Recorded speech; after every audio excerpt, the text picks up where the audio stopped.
El origen y significado de los nombres con heráldicafamiliar.com. Bienvenidas y bienvenidos. Hoy vamos a meternos con un nombre que seguro que os suena, Abel. Tiene miga, ¿eh? Mucha historia detrás. Muchísima. Un nombre con unas raíces, bastante antiguas y con un peso bíblico enorme. Exacto. Y para analizarlo bien, contamos con la ayuda de la gente de heráldicafamiliar.com, que es la web del Instituto de Historia Familiar. Nos han pasado una información estupenda. Sí, la verdad es que es una fuente muy completa para estas cosas. Pues venga, vamos a ver qué encontramos sobre Abel. ¿Por dónde empezamos? ¿Quizás el origen del nombre? Dale. Perfecto. A ver, el origen. No está 100% claro, como pasa a veces. Hay una teoría que lo relaciona con el asirio, Ajá. con Abel o Abal, que vendría a significar hijo. Hijo, tiene sentido. Pero luego hay otra línea que sugiere algo totalmente distinto. Efímero. Como algo pasajero, fugaz. Ostras, qué curioso. Hijo y efímero. Vaya contraste desde el principio, ¿no? Totalmente. Y esa tensión, fíjate, se ve muy bien en la figura bíblica que todos conocemos. Claro, Abel, el de la Biblia. El segundo hijo de Adán y Eva. Ese mismo, el pastor. La historia es conocida, ¿no? Sus ofrendas, las del pastor, le gustaban más a Dios que las de su hermano Caín, que era agricultor. Y de ahí vino el problema. La envidia de Caín y, bueno, el primer asesinato según el Génesis. Exacto. Pero más allá del relato en sí, lo interesante es la interpretación que se le ha dado. ¿A qué te refieres? ¿El simbolismo? Eso es, se interpreta a menudo como un choque de estilos de vida.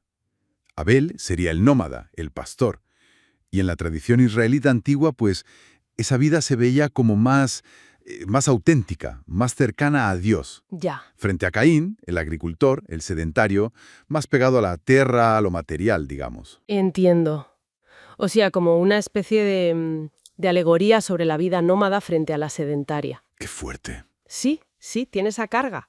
Y esto, de alguna manera, parece que conecta con las características que se suelen asociar a la gente que se llama Abel. A ver, ¿cómo son los Abel, según estos estudios? Pues mira, se dice que son gente simpática, generosa, con mucha curiosidad, muy vivaces. Ajá. También con bastante imaginación, idealistas, pero fíjate, vuelve a salir esa dualidad. ¿En qué sentido? Bueno, se comenta que les atrae lo misterioso, un poco lo esotérico, que buscan hacer cosas poco comunes, mejor si es al aire libre. Ah, mira, eso conecta un poco con lo del nómada, ¿no? El aire libre. Podría ser, sí, y aunque se les ve decididos, también pueden tener sus bajones, desanimarse.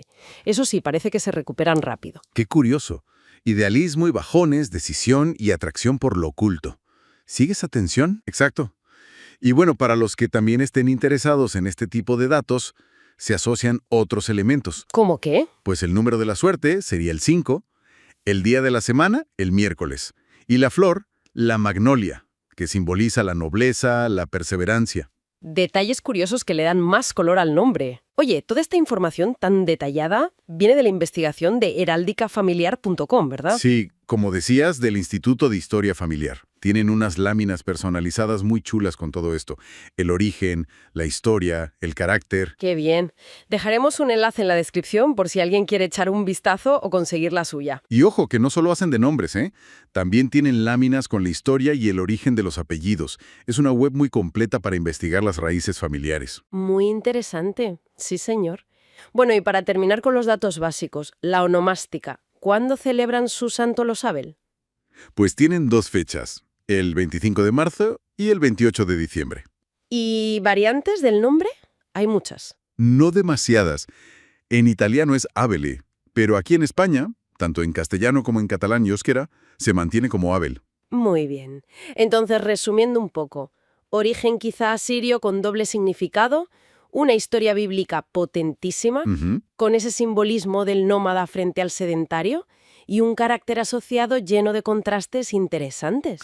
La verdad es que da que pensar cómo una historia tan antigua, la de Caín y Abel, sigue resonando hoy en día a través de un simple nombre, ¿no? Totalmente. Es como si esas narrativas ancestrales siguieran vivas, encapsuladas en los nombres que usamos. Es fascinante. Pues sí. Y oye, como siempre decimos, si alguien que nos escucha tiene más información, alguna anécdota familiar con el nombre o el apellido Abel o alguna otra interpretación, Que la comparta, claro. Siempre es bueno enriquecer esto entre todos. Cualquier dato es bienvenido. Exacto. Pues animamos a ello y recordad que podéis explorar más en heraldicafamiliar.com. Nos escuchamos en la próxima exploración. Hasta la próxima.